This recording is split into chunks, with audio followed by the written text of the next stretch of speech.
காவிரி பிரச்சனை தீர்த்திருக்க முடியாதா? அவருடைய காலத்தில் 1974 தான் இந்த பிரச்சனை உருவானது. அந்த பிரச்சனை தீர்க்காமல்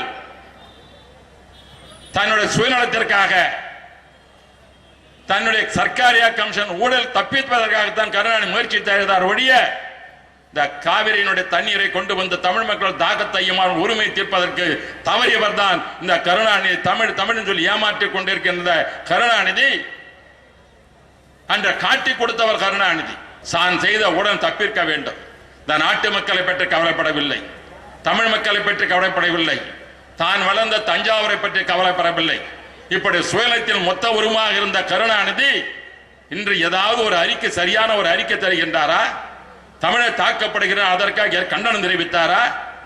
தெரிவிக்க தெம்பிருக்கிறதா? காரணம் அவங்களுடைய மக அங்க உட்கார்ந்திருக்க செல்வி, அவளுக்கு எஸ்டேட் நிறைய இருக்குது. பிறகு அவங்களுடைய சன் டிவி போன்ற குடும்பம் இருக்கிறது. அதை காப்பாற்றிக் கொள்வதற்காகத்தான் சொல்றார், அமைதியா இருக்கிறார். இதே கருணாநிதி புரட்சி தலைவி அம்மா மீது கர்நாடக அரசு வழக்கு தொடுத்து அதை செய்து கொண்டிருக்கும் பொழுது அம்மா அவர்கள் நிரபராதி என்று ஹைகோர்ட்டிலே கர்நாடகத்தில் நீதிமன்றம் வெற்றி பெற்ற பொழுது அதை வேண்டும் என்று, அது உச்சநீதிமன்றம் செல்ல வேண்டும் என்று அறிக்கை கொடுத்தவர் இந்த கருணாநிதி. தமிழ் இனத்தை காட்டி கொடுத்தவர் கருணாநிதி. கர்நாடக அரசிற்கு அம்மாவே சிறையிலே தள்ள வேண்டும் என்று ஒரு வக்கர புத்தி இருந்து கொண்டிருக்கிறது. அந்த வக்கர புத்திக்கு தூவம் போட்டவர் கருணாநிதி. சிதம்பரம் போன்றவர்கள் தான் அந்த தொல்லைகளை கொடுத்தார்கள். அதற்கு பிறகு வெற்றி பெற்ற பிறகு உச்ச நீதிமன்றம் செல்ல வேண்டும் என்று அன்னைக்கு ஜி.கே. மணி, இதே பாட்டாளி கட்சி மக்கள் இருக்காங்க, ராமதாஸ் அறிக்கை விடுறாரு, உங்களுடைய பாட்டாளி மக்கள் கட்சி என்று சென்று சித்தராமைய சந்தித்து வழக்கை சுத்தனிவு செல்ல வேண்டும் என்று நீங்கள் கேட்டுக்கொண்டீர்களே, மன்றாடினீர்களே, என்ன நீ தமிழனா? இன்று அதே தண்ணீர் காவிரி நீரை பற்றி பெறுவதற்காக யாராவது பாட்டாளி மக்கள் மணியோ இல்ல அன்புமணி ராமதாசோ பெங்களூருக்கு சென்றார்களா? சித்தராமைய சந்தித்தார்களா?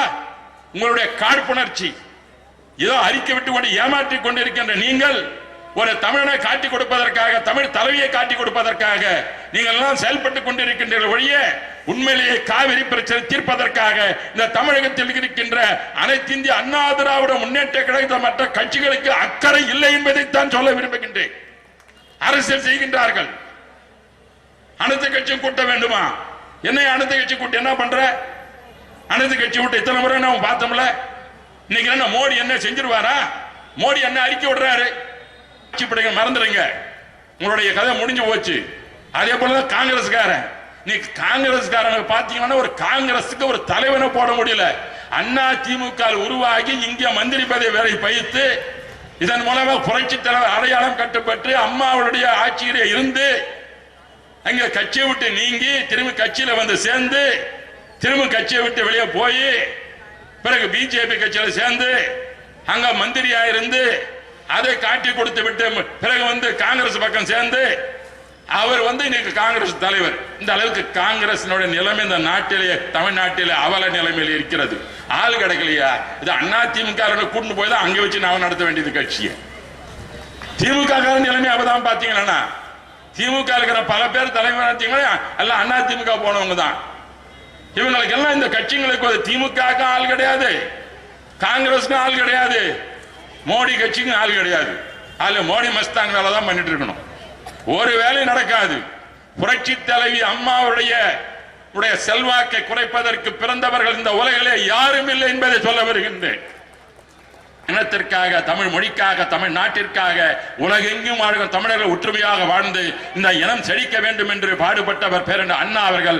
அந்த வழியை பின்பற்றி புரட்சி தலைவி அம்மா அவர்கள் நமக்காக, இந்த நாட்டை முன்னேறுவதற்காக, தமிழத்திற்காக பாடுபடும் புரட்சி தலைவி அம்மா அவர்களுக்கு நாம் என்றென்று உறுதுணையாக